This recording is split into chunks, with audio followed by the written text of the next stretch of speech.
Ladies and gentlemen, welcome to the first ever Academy Awards special from The Movie Show, sponsored by moremovies.co.uk. Your hosts for this evening will be Greg Fisher and David Roberts.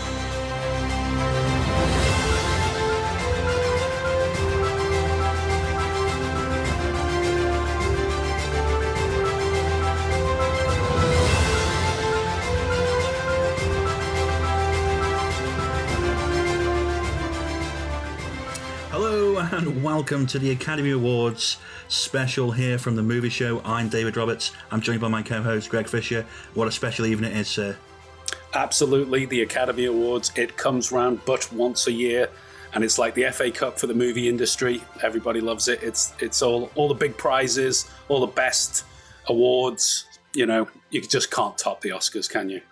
You certainly can't. The glitterazzi and paparazzi are out. Everyone's getting pissed on this special night celebrating the best of the last year of cinema. And when we say pissed, we mean that in the British sense. Then again, I suppose some people will be getting pissed in the American sense if they don't win. Yes, to be very upset indeed, I think. And we might see some of that in some of the best moments in Oscars history, which we'll have a little look at. We've got our top 5 Best Pictures winners from the Oscars history we're going to have a look at.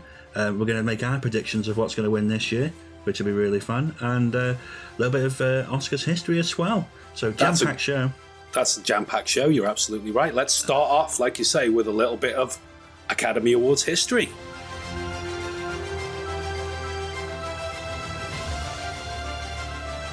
Okay, so the Academy Awards, it started way back in 1929, in the 20s. Can you believe it? Very long time ago. It's so long ago, we're in the 20s again. So, you know, in about 8 years or so, it'll be 100 years of the Oscars. That'll be a big one. It will. That will be If we're all still here to enjoy it, that'll be a big one. But yeah, it started all the way back in 1929. Apparently, in the first awards they ever had, there was only about 200-odd people there. They had 15 awards to give out, and it took about 15 minutes to give them out. So things have changed a hell of a lot because obviously, you know, as we know nowadays, the award ceremony takes about 4 hours to get through. You know, so back then someone just came in with a carrier bag and was like, "Here you are, Jeff. You've got one. Gloria, there you go." Yeah, exactly. So yeah, like the first ever Academy Awards, they announced the winners to the press about a couple of months beforehand.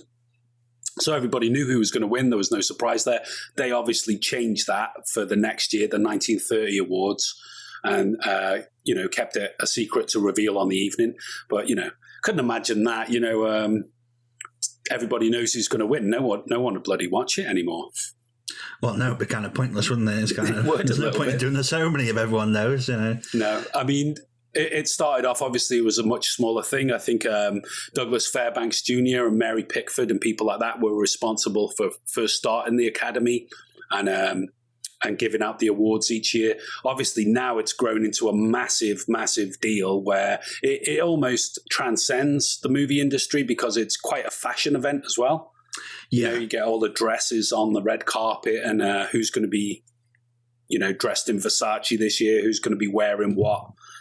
All sorts of jewels happening and all sorts. So, you know, it's become a massive thing now, obviously, all these years later. And become very international and cross-pollinating with the music industry and stuff like that. So it's obviously, from humble beginnings, now it's quite a power force, isn't it? It is. And looking over throughout history at some of like the Best Picture awards, when I was glancing over it, I noticed that a lot of them before 1939 were of films that, to be honest, you know, I'd not really heard of. I wasn't too familiar with. But in 1939, we get Gone with the Wind wins Best Picture, and it also won a slew of other awards as well. Famously, it was one of the first films to win a shitload of awards. But it's also a film that we still know today. Yeah. It's kind of famous. It's in the culture in a way, you know, for one reason or another. Obviously, it's quite a controversial film for some reasons nowadays. But nevertheless, it is one of the films that we say, Gone with the Wind, everybody can picture that movie. And that was the first time that the Best Picture was given to something that I'd say that is still relevant to contemporary audiences for one reason or another. Frankly, my dear, I don't give a damn. Yeah, kind of the turning point of when, it kind of started to almost make films as well, I guess, in terms of becomes part of the consciousness. Yeah, and it also in terms of it making films like, that much more well known, it also made the Academy Awards a little bit better known as well in that sense, because I think that was a tipping point anyway into, like, as we know the Academy Awards as they are today. That was a sort of time where that started to happen, because you have a run then. In 1939 you've got the Gone with the Wind. In 1940 Rebecca won Best Picture. Hitchcock's only win. 1941 How Green Was My Valley. Yeah. Obviously, that's a legendary classic film there. And then in 1943, 2 years later, you've got Casablanca, which is obviously one of the most famous films ever. He's looking at you, kid. So, you've got this run there where these kind of films, the couple that we've mentioned there, they're still kind of relevant all iconic, these years later, although they're iconic films, even though they're a little bit dated now, perhaps. But then obviously we go into the 1950s and you get things like All About Eve winning in 1950, On the Waterfront, 1954, very important film. Bridge Over the River Kwai, 1957. So we got some quite notable films there. Into the 60s, you've got things like West Side Story and Lawrence of Arabia. Towards the end of the 60s then, in 1967, the best picture winner was In the Heat of the Night with Sidney Poitier and Rod Steiger. 1969, Midnight Cowboy, quite an alternative film. So that's probably the first time that, something that was, I think that was an R-rated film. So it's probably the first time an R-rated film won. So towards the end of the 60s, we're having a lot of first-time things.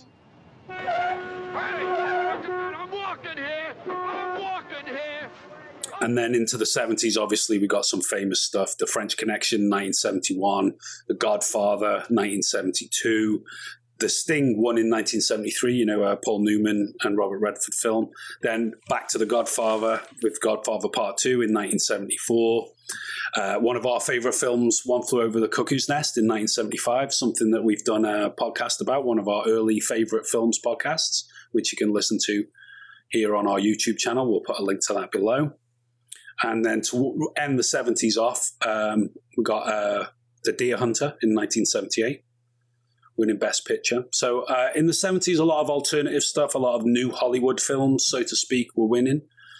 That's when the Academy Awards show really does start to get into that modern format where you've got all the song and dance numbers, etc., and all that exciting stuff happening. As I'm sure lots of it will come up now throughout the show, but historically speaking, now it is nearly, it's 90 odd years on. There's quite a lot of famous things that have happened at the Oscars over the years.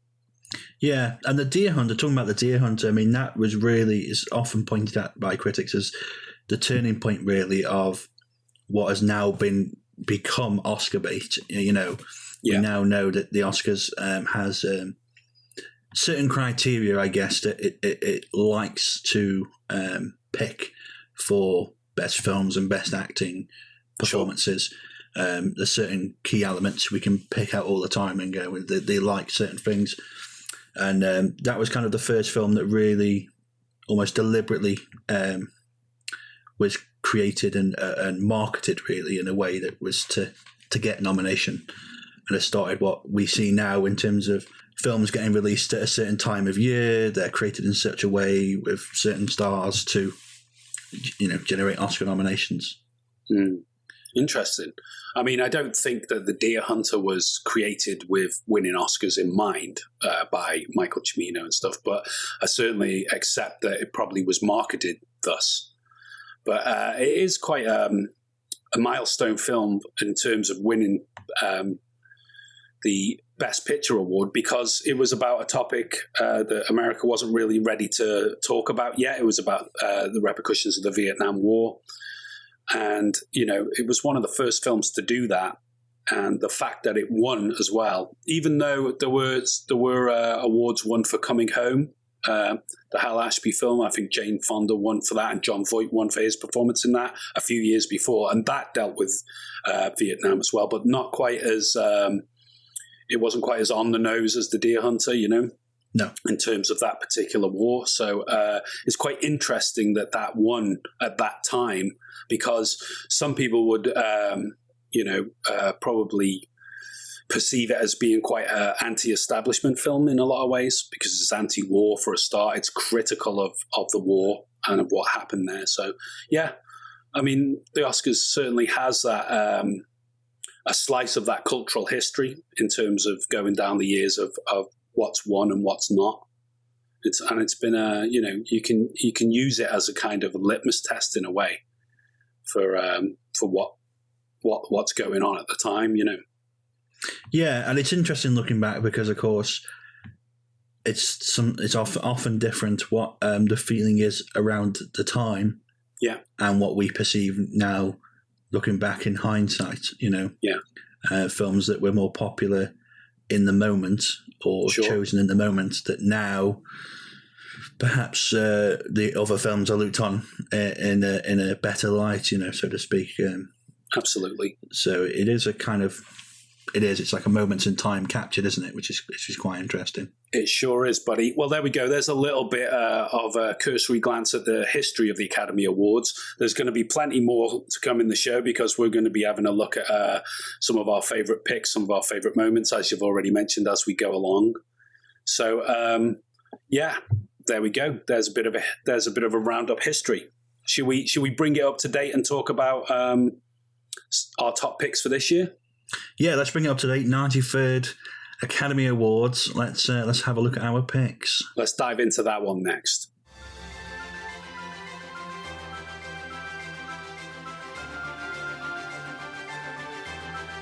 Okay, it's the 93rd Academy Awards this weekend.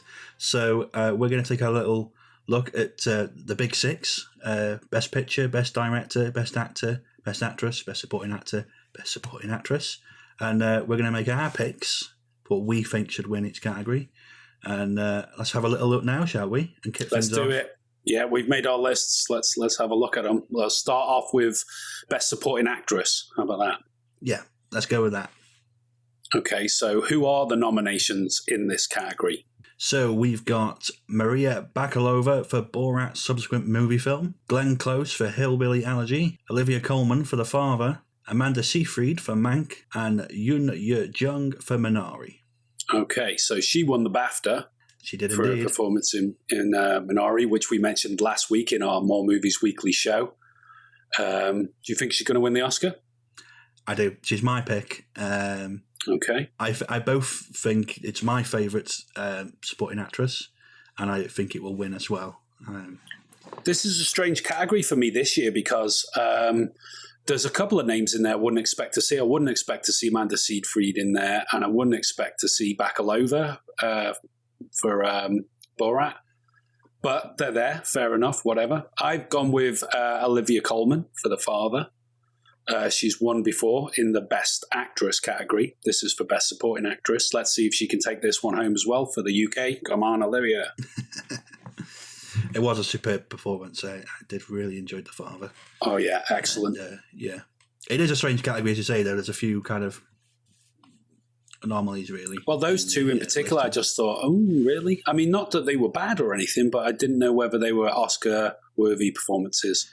But then again, ask me what should be in their place, and I probably couldn't tell you right now. No, it's hard to pick what would replace it, but I definitely feel like Borat, for example, is not. She was great in it. Don't get me wrong. I really absolutely. liked her in it, but Oscar-worthy? It's also it's not just that. I think it's like, is it something the Academy usually picks to be nominated? I think that's the kind of especially something like that, which is such a out-and-out comedy. Yeah. Comedy film. Okay, moving on to Best Supporting Actor, or Best Actor in a Supporting Role, as they say at the awards. let's list off who we've got on the list there. So we got Sacha Baron Cohen for The Trial of Chicago 7. We got Daniel Kaluuya for Judas and the Black Messiah. We got Leslie Odom Jr. for One Night in Miami.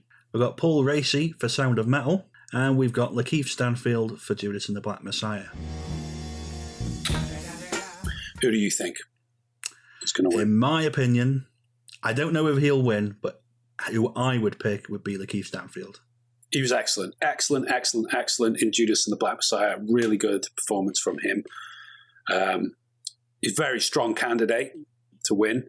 Again, in our More Movies Weekly podcast, we've gone over the fact that both him and Daniel Kaluuya are both nominated in the Best Supporting category, whereas we mentioned it before. We thought maybe Daniel Kaluuya maybe should have been in the Best Lead Actor category, but anyway, I've put Daniel down as a British guy.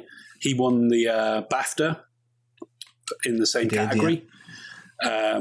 So I seen you've put Lakeith Stanfield down, so I thought I'd go with Dan on this one, being the British actor. I enjoyed them both in it. It's a great film. You know, wonderful performances from both those guys. We've got a review on the website, moremovies.co.uk, if you want to check out our review for Judas and the Black Messiah. Again, we'll put a link in the description here below. But there we go. You've gone with Stanfield. I've gone with Kaluuya. Moving on to the Best Actress.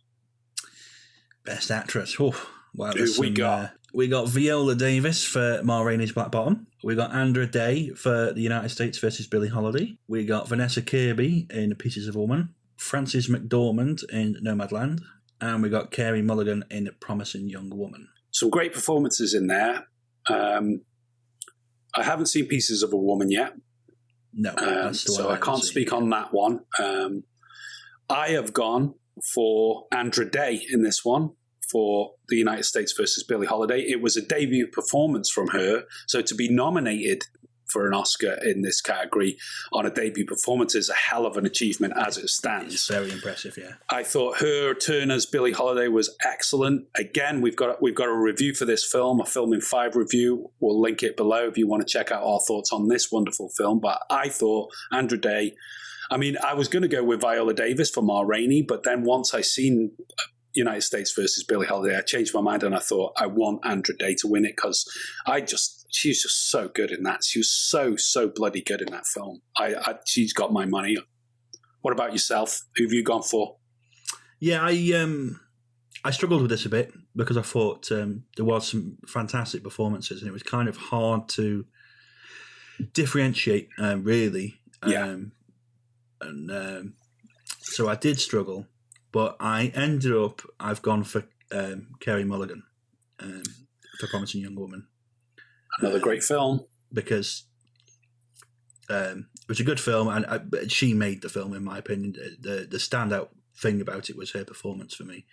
And of course, you did a fantastic review, Film in 5, on our website and YouTube. Well, I'm not sure if it was fantastic or not, but there is, yes, another Film in 5 review for Promising Young Woman. Again, we'll put the link down here in the bio.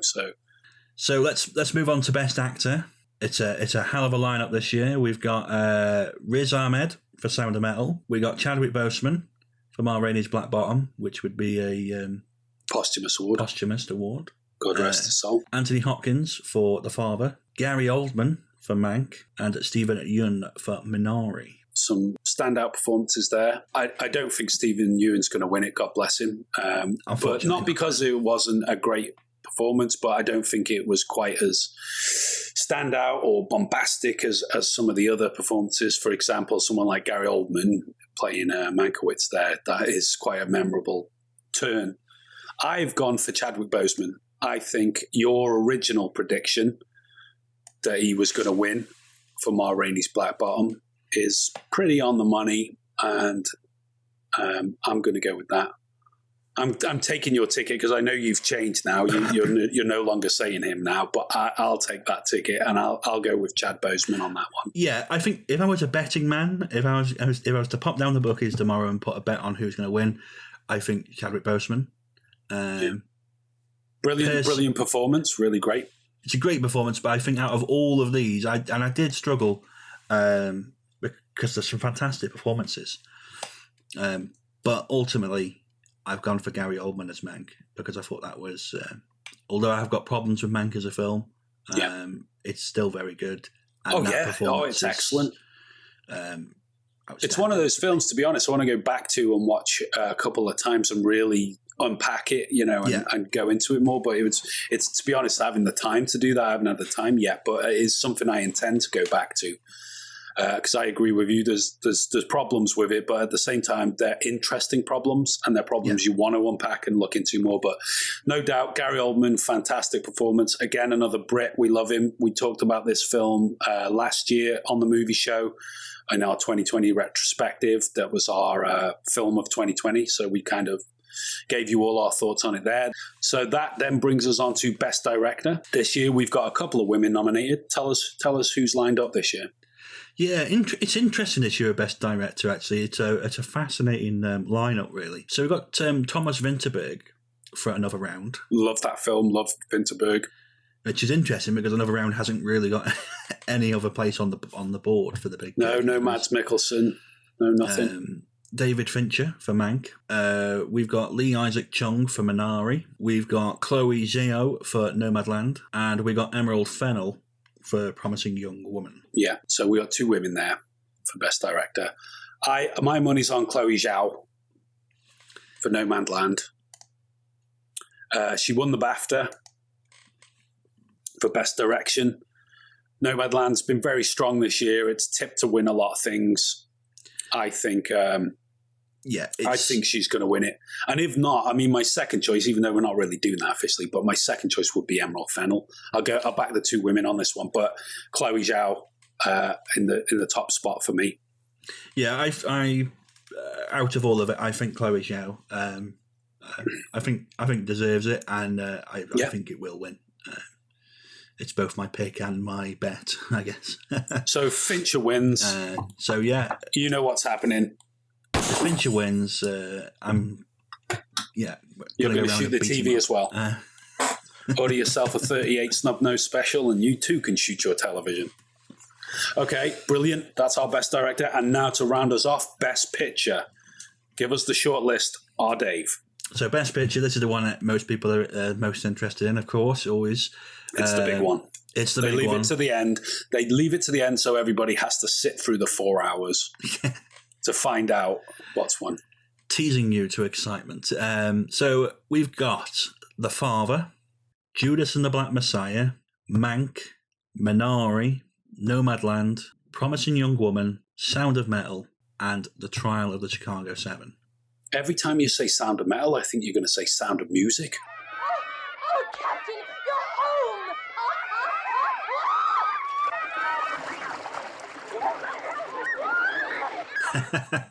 The hills are alive. It's like, what is it? Had a remake, or is it a Redux edition? A special it's a heavy director's metal cut? remake of Sound of Music. Okay, with Riz Ahmed as Captain Von Trapp.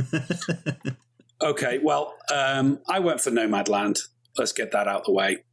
Again, we've got a review for it on the website. We'll link all these reviews in the description below. Please do take a look at them and see what we thought of these films as we've gone along. But yeah, I mean, of all of those, to me, Judas and the Black Messiah is a very, very close second. It's up there. But I think, I'll go with Nomadland. I think Nomadland's going to win. Yeah, I think I've got a sneaky feeling that Nomadland might win. My pick is Sound of Metal. I think that out of all of them was the film I've enjoyed the most. The hills are alive with the sound of metal. It's the most interesting, I think, out of all of them. Okay. And it's an interesting list, really, because I think when the list first came out, we were kind of like, Trial of Chicago 7? No, that's never going to get near it. We talked last year about Mank's going to be certainly one of the upper echelons of the awards. Going back to what you were saying about The Deer Hunter before, that is a film that ticks all those boxes. Exactly. And however, it's obviously now been a big surprise because all the other films that have come since Mank came out have kind of superseded it in the rankings here. Absolutely. Especially in the case of Nomadland. Yeah, Nomadland's kind of really taken the storm of it. Sound of Metal's getting a lot of noise. Promising Young Woman has come in and made a big splash with people. Rightly so. Great film there. Minari's kind of snuck in. I don't think it will take a great deal, but it's made an impact. Well, as you know, I've done a review for Minari. That's just come out yesterday. That's there to have a look at. Film in 5 review. On a second look at it, and I didn't actually mention this much in the review, but on a second look at it, it is an incredibly beautiful looking film. Some of the shots in it are just so nice. They're so beautiful. It's all natural lighting and stuff as well. And, I think it's one of those films that you can maybe, on first glance, you can write it off as being, no. But maybe it's one of those, if you watch, you get into it a couple of times and you realize, it's quite a deep and special film. But I don't think it'll win either, but it's nice to see it up there. It's nice to see an American film that is not in English. It's predominantly in Korean. Yeah. So this is really cool. A24, man, they're such a great outfit. I really enjoy a lot of their work. They're pumping some good stuff out. What is it? It's been interesting topics really covered in this year's selections, really, and it's going to be interesting. I don't think it's where anyone suspected it was going. And we could be completely wrong. We could. This is the thing, we say, we think it's going to be Nomadland, we think it's going to be this and that, but we do have surprises. We do have things, upsets, as they say, But there we go. That's our roundups for the big 6 categories, the ones that get the most coverage, I suppose, overall in the Academy Awards. There are predictions. Check back with us next week in More Movies Weekly to see how we did, because we'll check off our scorecards after we've seen the ceremony. Also, we will be live blogging on the night itself about the awards. So if you're up and watching the Academy Awards and on social media, be sure to check over with us. Come join us. We'll be there, memeing away, letting you know the results. Absolutely. We love it. Falling asleep at the keyboard. We cannot get enough of it. I get psyched. I get pumped every year for the Academy Awards. I have always enjoyed them. I've enjoyed them since I was young. It's been hard over here in the UK to actually get hold of, a channel that will actually show it and stuff. Years ago, I think the BBC used to put it on.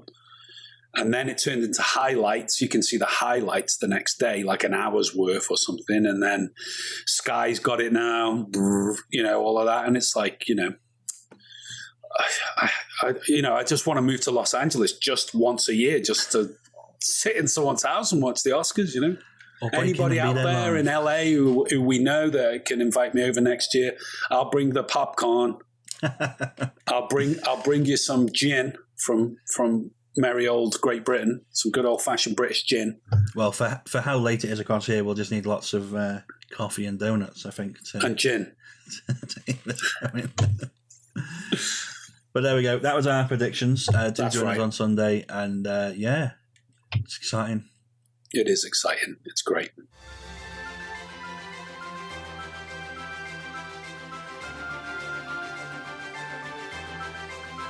Okay, so now we're going to have a look at some of our favourite Oscars moments. We'll start off. We'll break this down into different categories because we've got sort of like favourite bits, but some of them are a bit different than others. Some of them we enjoyed because they were enjoyable and funny, but some of them we've sort of highlighted here because they were, a little bit cringy, to be honest. Some of it, it's like, that's the kind of thing that can happen at the Oscars. As well. It's part of it. It's part of the whole package. You kind of expect it in some ways. So I'll start off with Seth MacFarlane, who a few years ago did an incredibly cringing song, We've Seen Your Boobs, which he sang to all the women in the audience that had happened to just, be topless in a movie. We saw your boobs. In the movie that we saw your boobs. Meryl Streep, we saw your boobs in Silkwood. Where he got the idea for this, I just don't know. It's incredibly cringeworthy. It's like something you might expect in the 70s. hey, Meryl Streep, I seen your boobs. You know, it's like, what was he doing? It was funny and cringy at the same time. It's very Family Guy humour. I think it just misread the room, really, more than anything. Yeah, absolutely. I mean, it's a black tie event. People there in their best dress and stuff, and he's talking about, oh, I've seen your boobs, seen your boobs. We've all seen your boobs. And it's kind of like, dude, why isn't he singing, we seen your schlong? Well, I think he was planning on Harvey coming back Keitel in the piano, we seen your schlong.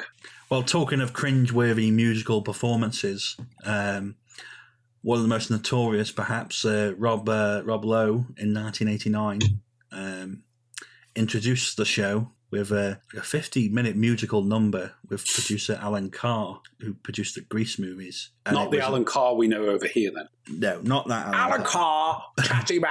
Not that guy. But a man just as camp. Yes, I know I sound like Adele. I can't help it. Listen, you're right. But he was involved in the Grease movies and a few other productions, and one of the Hollywood, types. Yeah. This production went so badly, he kind of got shunned from Hollywood and never really worked again. That's how bad it was. That's how bad it was. It's a cringe-worthy performance. You got this girl dressed as Snow White. In the movies, came to Hollywood to play the game. You became a star as an animated mama. Earned yourself a place in the Walk of Fame. And well, yeah, another part of the cringe moments you get is in the speeches. Sometimes they end up being a little bit cringy. You've obviously got the famous play them out, you know, if those speeches going on too long, the orchestra suddenly... My children, Christopher, Thomas, Alexander, and Samantha, thank you for inspiring me every day. For my mom and dad, thank you for telling me I could do any crazy career choice I wanted. Finally, I want to thank all the artists who worked... But some of the speeches themselves can be a little bit cringeworthy. So, for example, we got Sally Field's acceptance speech when she won Best Actress for Places in the Heart. She did the famous "You Like Me" speech. And I can't deny the fact that you like me. Right now, you like me. I mean, that is... that's emotion taking over. And I think it's at a point where they'll just come out with anything. It's just embarrassing, really. It's like... Yeah, I think we get embarrassed by that sort of thing a bit more maybe over here in the UK because we're a bit more uptight and we embarrass easily. So we see something like that and it's real double cringe. It's like, yeah, it's like Yurt Jung Youn said, we're just a bit snobbish when it comes to things like that. So especially recognized by British people, known as very snobbish people, and they approve me as a bit like Gwyneth Paltrow's speech that time as well, I think. Play this role had I not understood love of a tremendous magnitude, and for that I thank my family, my mother, Blythe Tanner, who I love more than anything, and my... And that was a bit of a cringing speech. That became known as the disingenuous Oscars speech. That's where it started. I suppose the ultimate cringe moment and the biggest fuck-up in Oscars history, of course, happened with the La La Land and Moonlight moment for Warren Beatty the other year. For Best Picture. You're impossible. Come on. La La Land. That's right, Warren Beatty and Faye Dunaway, who both announced La La Land as Best Picture winner, and it was actually Moonlight that won. We lost, by the way, but, Guys, I'm sorry. No, there's a mistake. Moonlight, you guys won Best Picture. Moonlight won. Come on, this is not a joke. This is not a joke. I'm afraid they read the wrong thing. I mean, what happened there? Somebody got fired for giving them the wrong envelope or what? Yeah, I felt sorry for Warren Beatty when it happened because it was cringy for everyone. And then it kind of like fell onto his lap in the moment in terms of, it's your fault, Warren. And it wasn't really his fault, No, I don't think it was his fault. I mean, to be honest with you, I thought he looked like he just didn't give a shit. He was just like, not my fault. I just read what they gave me. They gave me the wrong card, man. Whoo-wee. Like we mentioned earlier, fashion is a big thing at the Academy Awards, especially for the women. We see some of the most fantastic dresses we've ever seen. So we had people like Cher in 1986, having won For Moonstruck in 1985, she came back and presented the Best Actor award dressed like this. As you can see, I did receive my Academy booklet on how to dress like a serious actress. Now that's an outfit. That would do better in Mardi Gras than at the Oscars. It's certainly something. I mean, Cher makes it work. She's looked so good in anything. She'd look good in a sort of dirty old bin liner. So, why not dress in anything you want? But that was really pushing it to the nth degree there, height of the 80s there. Oh, it's her trademark, really, isn't it, to wear these massive outfits. But, I mean, talking of dresses at the Oscars, there is nothing better than Trey Parker and Matt Stone turning up in dresses on the red carpet, high on acid, as they were nominated for, I think it was Best Score, for the South Park movie, Best Original Song or something. Yeah. And, that's just absolute pandemonium. Is that why you're in the dress? It's just such a magical evening, and everyone looks so spectacular. We just wanted to be a part of it all. It's a night of magic. What? Come on. Absolute pandemonium. I mean, is that taking it a little bit too far, perhaps? One thing to get dressed up in women's clothes, fair enough, no problem there. Do what you like.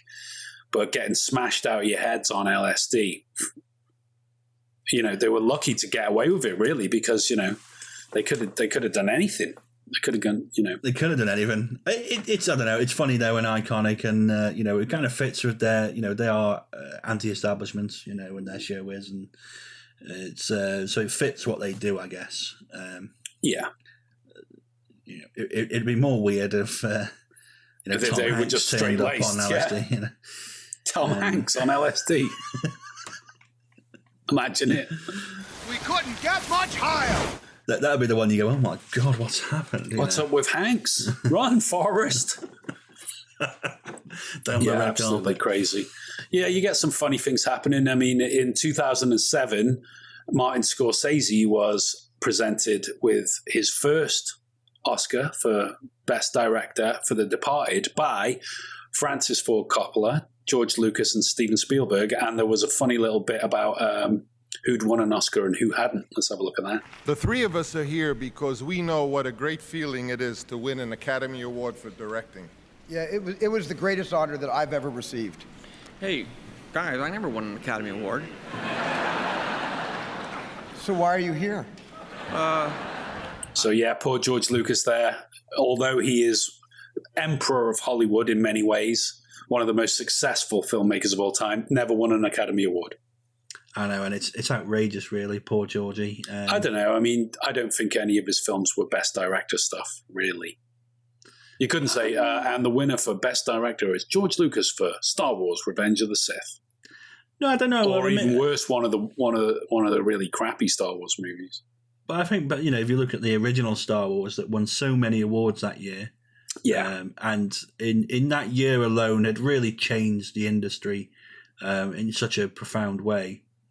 And he was totally shunned, and I think that was a bit.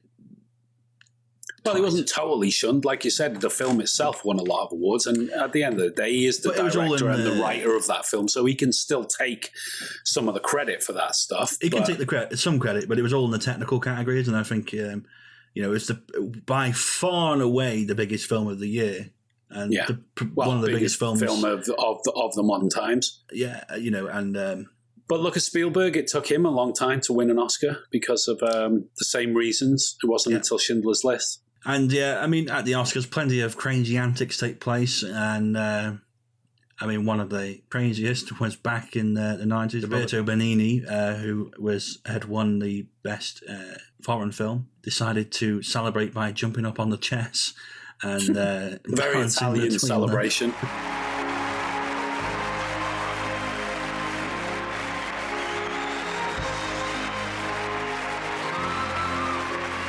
He's that kind of character, isn't he? He's such a crazy, fun-loving clown of a character. You kind of expect it from him. He's so exuberant and so full of life that, good stuff. As long as he didn't have any dog shit on his shoes, then why shouldn't he? That's it. Crazy. One of my favourite moments was when Stallone was presenting an award, and they got Muhammad Ali to sneak up behind him because it was around the time of Rocky. I really feel it's a privilege to be here tonight, and I'm going to try my best to. What? Can't you see I'm working? I'm the real Apollo Creed. Show the world what you can do. Those sort of moments are really good fun, I think, you know. Yeah, the things that you remember, aren't they? They're a little bit special. Well, speaking of which, my number one Oscars moment, personally speaking, was when Marlon Brando decided to decline his Oscar for Best Actor for The Godfather and sent up Shasheen Littlefeather to protest Hollywood's portrayal of Native Americans in movies and television. I thought, wow, you know, what a brave thing to do.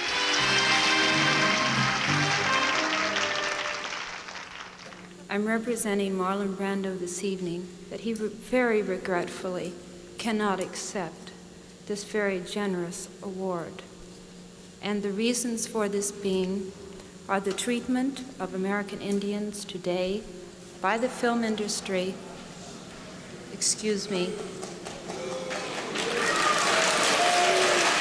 It was powerful and strong, wasn't it, to go against the system? It's something he became known for, really. It's very much a Brando thing to do, yeah. Yeah, and it will have really pissed some people off. I know people like John Wayne and stuff were not very happy about that.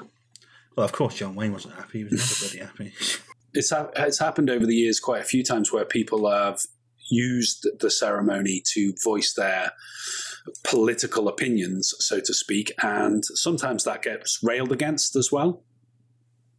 Yeah, I mean, sometimes it can work and be powerful on the odd occasion, like Brando. You know, there's obviously a key moment in history, but I think I also kind of agreed with it's the Golden Globes, but when Ricky Gervais said in that you're not here. It's not this ain't a rally.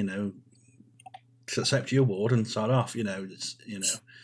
It's not really the stage for big long speeches about things they don't know anything about. And it can sometimes stink of hypocrisy. Sometimes I think that's the thing that people don't like. Yeah, where big rich Hollywood stars that have got all the money in the world are trying to tell people how to behave, and I don't know. I mean, talking of protests, there was a famous incident where David Niven was presenting an award, and this happened. And someone, quite likely,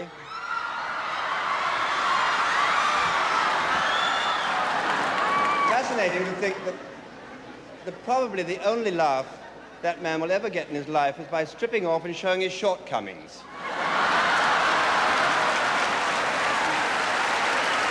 What a great comeback by Niven there. Absolute classic. It's exactly what you want. That's what you want at the Oscars. Yeah. Crazy moments and funny lines. Absolutely. I mean, you get funny stuff as well. Carrie Fisher and Martin Short both awkwardly turning up in the same outfit.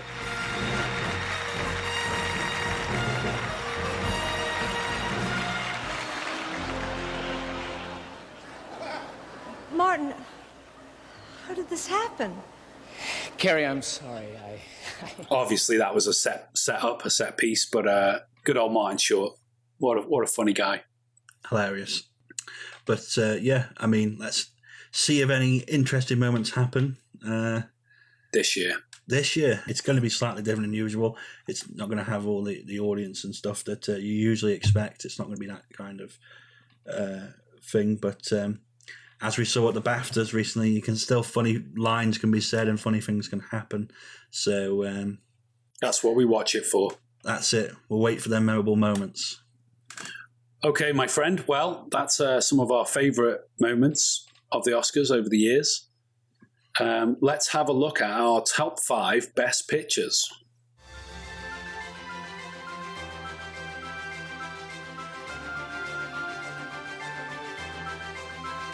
Okay, so we're going to be looking at our top 5 best pictures from over the years. I mean, there's been 92 Best Picture awards given to date. So there's quite a lot to choose from there. To whittle it down to just 5 is kind of a difficult thing. So what I've done, I've stuck to 80s and early 90s because this was my first sort of exposure to the Oscars, you know, seeing it on TV and whatnot and seeing who won. I have my own personal reasons for picking these films, but mine generally fit into that time period. It's difficult to sit there with the list and go, oh, what is the best 5 out of these? Because it was so extraordinary. I mean, there's some films on there I was like, don't agree with that being there. But no, of course. But it's an extraordinary list of films, and it was quite difficult to whittle them down to 5. So let's start in at number 5. Let's see what we've chosen at number 5. Take Away the Screens. Okay, so I've gone for Unforgiven, which I think won in 1992. Clint Eastwood came back, did a Western. It's probably his best Western, I think.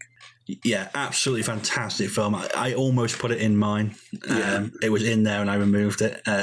But yeah, one of my favourite Westerns, as we talked about in our top 5 Westerns last year. Yeah, I mean, he was famous as a cowboy. You know, he kind of took over that John Wayne mantle in a way and became America's toughest cowboy. And he did all the spaghetti Westerns in the late 60s, 70s, and then did a slew of his own Westerns throughout the 70s and 80s. And then he took a break from it for a while. Westerns were kind of out of fashion for a little while, but then he comes back with Unforgiven. And I'm not surprised it won the best film because it's such a bloody good. It's bigger than just being a genre film. I think it's a really well put together film. I've gone for Gladiator. Okay.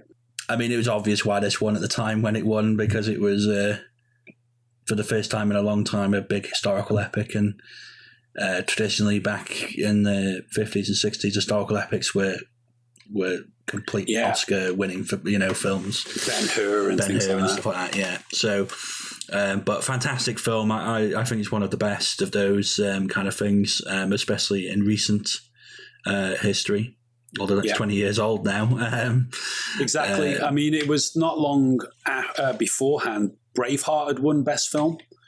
And even though that's based a little bit more in historical fact, even though I'm led to believe that, you know, nothing in that film is actually accurate. Not surprising. But Gladiator is not based in any fact at all. They never said it was. It's not, it was just a fictional film, even though it's based in an era where those kind of things happened. But of those two films, I much prefer Gladiator. Are you not entertained? Are you not entertained? Yeah, I think the accuracy comes from, this sword is accurate at the time and these things happened. The story itself is, of course, totally fictional, as you say. Yeah. But fantastic action, great story, upsetting at the end. It's a real it ticks a lot of boxes, got a lot of great Oscar-worthy ingredients in there. Okay. Absolutely. Let's move it along. Let's go to number 4. Our number 4 picks, Take Away the Screens. Let's have a look. Okay, so I went for Rain Man. I think that won Best Picture in around 1988. Obviously, Dustin Hoffman, Tom Cruise. Hoffman obviously won Best Actor for his portrayal of a man who has severe autism. Great drama between the two brothers. Great road movie. Really magical film, in my opinion. I really love it still. Yeah, it is an amazing film and well-deserved acting Oscar as well for Dustin Hoffman. The autistic savant. It's a brilliant film, and I mean that started that kind of movement of over the next few years, those kind of films that are kind of modern dramas about people. Thinking of Forrest Gump winning a few years later and stuff. Sure. It was a bit of a period then of those kind of films, and Rain Man, superb. I went for Platoon. Platoon, yeah. I think that's perhaps my favourite Vietnam War film because it's so realistic. Realistic, yeah. A film that almost without hope. It is brutality. Just so powerful. Oliver Stone had obviously served several tours in Vietnam. It was basically coming straight from his memory of his time serving over there. So even though it's an amalgamation of a lot of different things that he experienced into the one narrative thread, it's a very powerful film. So yeah, let's have a look at our number 3 picks. Let's take away the screens. And there we go. I had Platoon at number 3. So we're on a similar wavelength there. Absolutely. There we go. It appears again. I've gone for Midnight Cowboy, which we mentioned earlier. We did, 1969. The first R-rated picture to actually win Best Picture, or X-rated. I think it was R-rated at the time. It avoided an X rating by doing one or two things. I think they fought for it to be an R rating rather than an X rating, but because of the supposed sexual content, they were going to put an X on it. But I mean, you look back on it now, and there's nothing in it that's by contemporary standards that's eyebrow raising at all. But back then, I suppose, you know. But yeah, superb film. Dustin Hoffman, Jon Voight, fantastic performances of its time. An incredible story. John Schlesinger film. Yeah. British director. And just totally heartbreaking in the end, you know. Yeah, when, it is a true weepy. It gets you right there, and I think, yeah. Fantastic. Okay, let's get down to number 2 picks. Let's take away the screens for number 2. I had Dances with Wolves, which is one of my favourite films ever. I think it won a lot of Oscars that year. Other than Best Picture, but it's one of my favorites of all time. I really love it. It's a bit like the Oscars show itself. It's very long. It's an epic film. A bit like Gladiator, it's not based in actual factual things, but there's a lot about it that you could say, oh, this is kind of based on this and kind of based on that. And the time period itself is accurate. But a very special film. Again, talking about the Marlon Brando thing about representations of Native Americans, this is in a way Kevin Costner rectifying that image a little bit. And even though people would probably still criticize it now, all these years later, for one reason or another, I think at the time, you know, Costner's heart was in the right place because he's got some sort of ancestry in some Native American tribes there. I think he had a vested interest in portraying them in the most accurate and authentic way possible. Yeah, it's an absolutely superb film. It's exactly the kind of thing the Academy looked for again. But yeah, another epic, picking up multiple awards and a fantastic film and performance from Kevin Costner. I've gone for No Country for Old Men. Brilliant film. My most recent pick. Absolutely. Timeline-wise, just an amazing film. We both loved this. I think most people love it. Popular Coen Brothers piece, that is. Yeah, Coen Brothers. It certainly makes our top 5 Coen Brothers films. Another article that we've written is on our website. You can check it out in the links below. And I think it was one of the most deserving of more recent entries, I think. And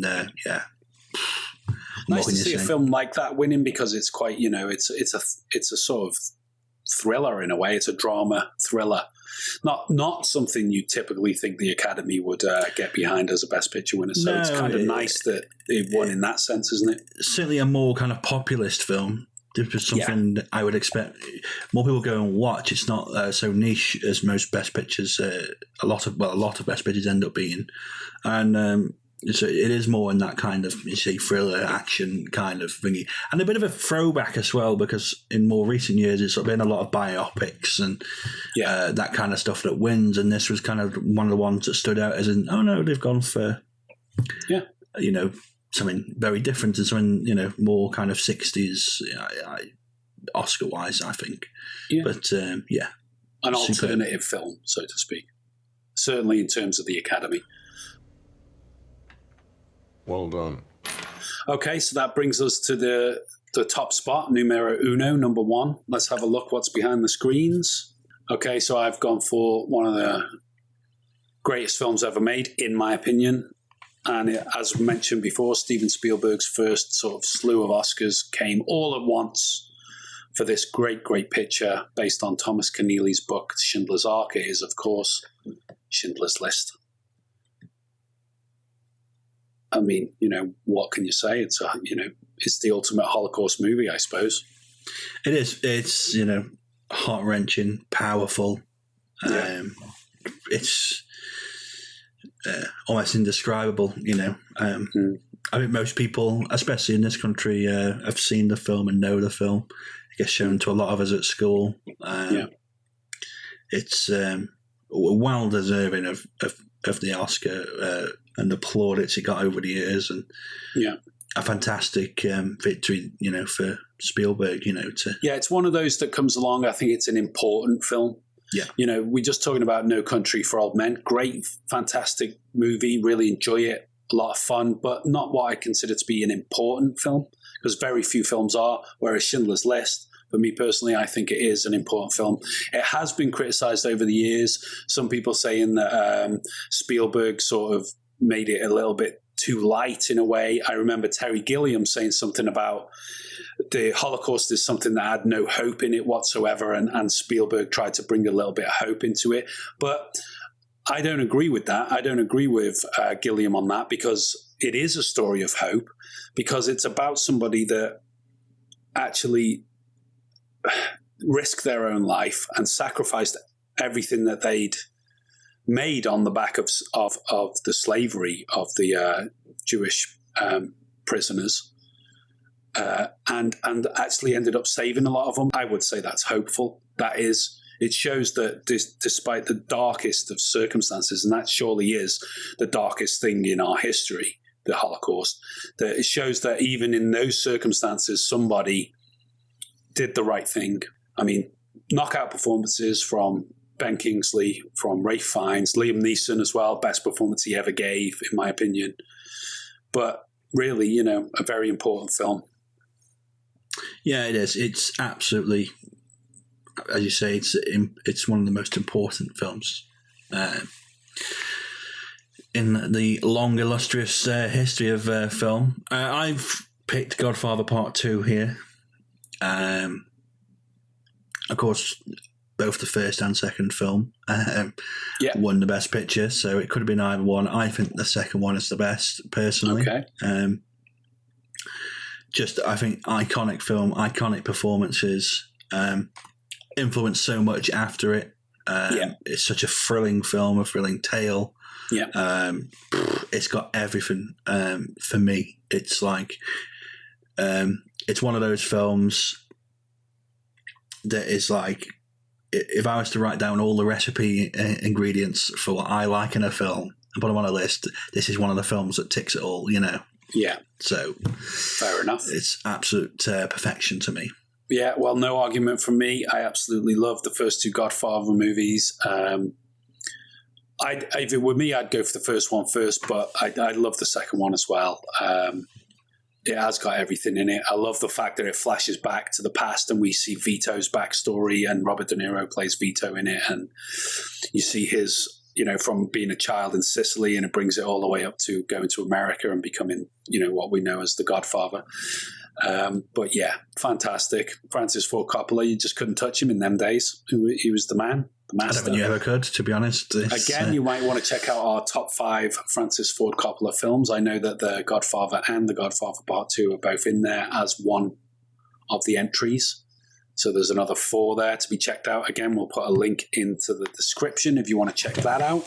But there we go. There are our picks. Let us know your thoughts down below. And list off your top 5s. Let us know what you think.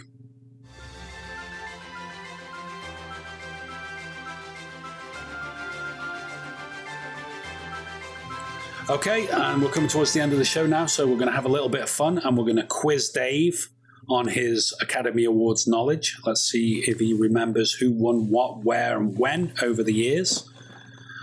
Dave, I've picked out a few for you. Some of them you'll probably know. You can't know them all. I mean, who does? So I'd be shocked if I got them all. I'd be shocked if I get one.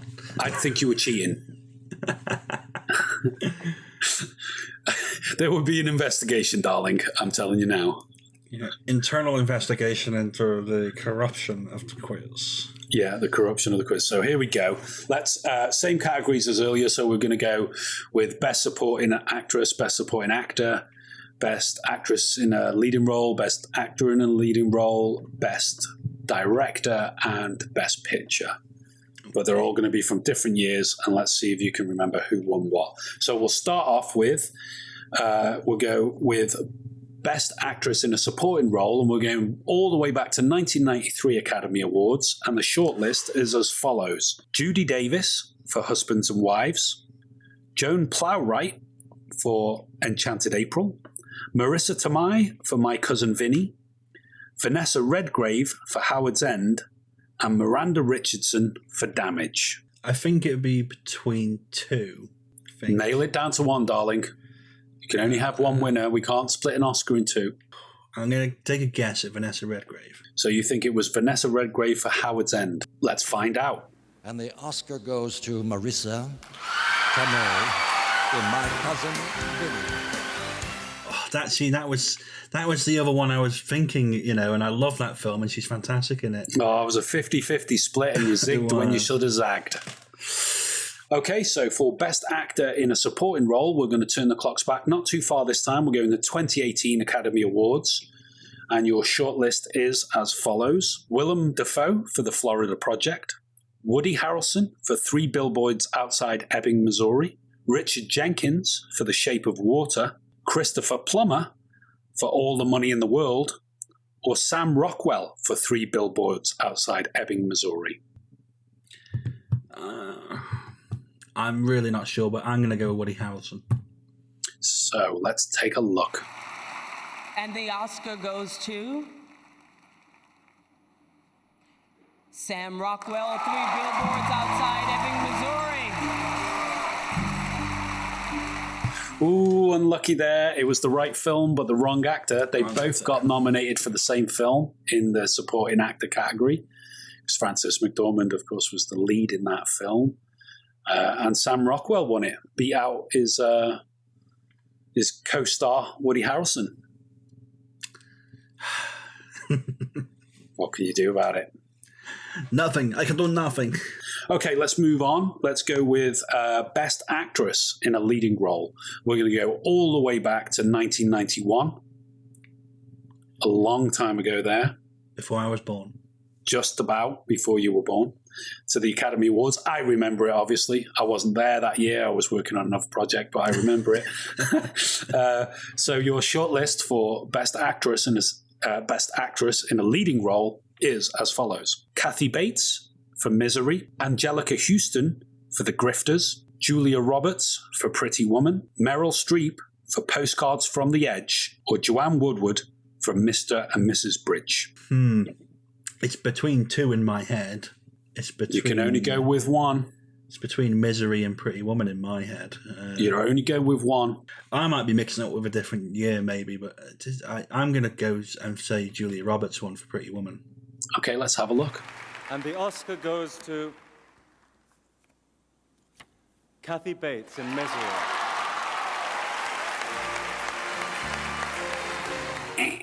You should have gone with Misery, buddy. It was Kathy Bates. Misery. There you go. It was Misery. You should have gone with Misery. Again, Dave has zigged when he should have zagged. Julia Roberts did not win an Oscar for Pretty Woman, for God's sake. I remember on stage accepting something. I don't know which year that was. It was probably a Razzie. Well, it'd be more deserving, yeah. I love it up here. Worst performance ever. No, I love Julia Roberts and I love Pretty Woman. Great film. But Kathy Bates in Misery, come on. What a performance. Oh, amazing. It was a sledgehammer wielding heavy performance. Everybody remembers that clip, right? It's for the best. Hey, please! Ooh. Ouch, yeah, that's enough of that. Okay, let's move on to Best Actor in a Leading Role. We're going all the way back to 2005, the Academy Awards there. And your shortlist is as follows. Don Cheadle for Hotel Rwanda, Johnny Depp for Finding Neverland, Leonardo DiCaprio for The Aviator, Clint Eastwood for $1 Million Baby, or Jamie Foxx for Ray. If I remember correctly, I think that's Jamie Foxx, isn't it? Let's have a look now. And the Oscar goes to Jamie Foxx and Ray. Hey! Excellent performance. Well, absolutely incredible. No one else could have played Ray Charles better than Jamie Foxx. I can't believe Johnny Depp was nominated that year. Bloody hell. Maybe that was a sort of a filler. Oh, there wasn't much else that year, so let's put Johnny in there. I mean, I like him as an actor, but that film, Finding Neverland, I don't think that was like Tosh, a standout performance. Well, yeah, there you go, Tosh. Obviously, I had Clint Eastwood in there, $1 Million Baby, one of his best performances, I think. Yeah, amazing film, absolutely. Yeah, amazing and when he breaks down at the end, it's God, it's powerful, really powerful stuff. Okay, so now we're going to move on to the Best Director, and we're going to roll the clocks back to 2010. The Academy Awards there. And your shortlist is as follows: James Cameron for Avatar, Catherine Bigelow for The Hurt Locker, Quentin Tarantino for Inglourious Bastards, Lee Daniels for Precious, or Jason Reitman for Up in the Air. Isn't that Catherine Bigelow? Let's find out now. And the winner is... Well, the time has come. Catherine Bigelow!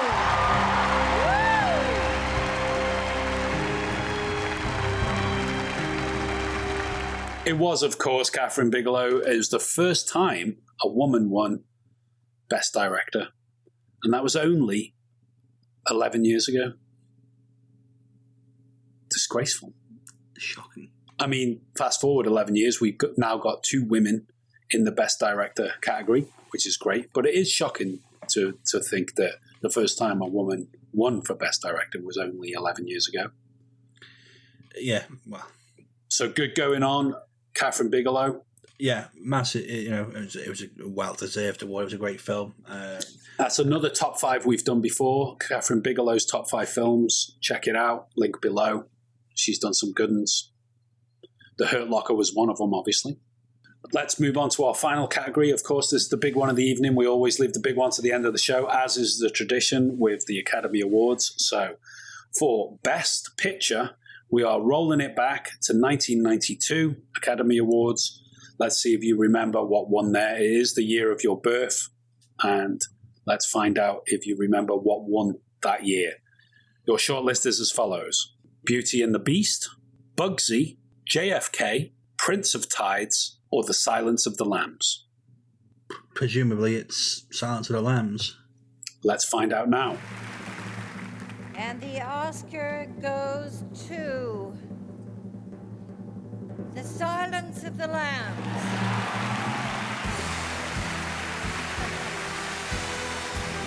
I got it right. There we go. You got it right. It was, of course, Silence of the Lambs, 1992, the Jonathan Demme film. Swept the board that year, I believe, as well, because Anthony Hopkins won Best Actor for his portrayal as Dr. Lecter. And Jodie Foster, I think, also won for her role as Clarice Starling. I ate his liver with some fava beans and a nice Chianti.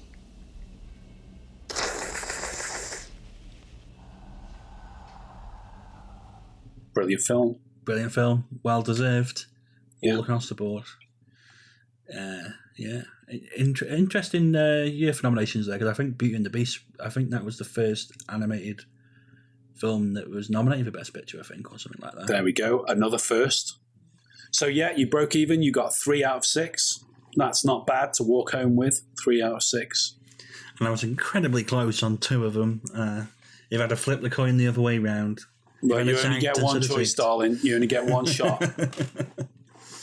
Yeah, close enough. Well done, Dave. Excellent. We'll test you again next year. I'll make the questions even harder. But that's it. That is it. That we've come to the end of another movie show. Thanks very much for tuning in and joining us on this Academy Awards special. As I say, on Sunday night, we will be tweeting and blogging live about the Academy Awards. Come and join us for that on social media. At More Movies For You on Twitter. We mainly hang out on Twitter. There's a good crowd over there. Hey, guys. So, yeah, I think we're at the end of the show, Dave. We are. Thanks for joining us. Thanks for joining me, Greg, for this special episode of the movie show. Thanks for joining me, Dave. And yeah, thank you all for tuning in. We'll be back next week with the weekly show as normal, and we will reflect on if we were right with our predictions here and the fallout from the Oscars. And yeah, so until then, we'll catch you next time.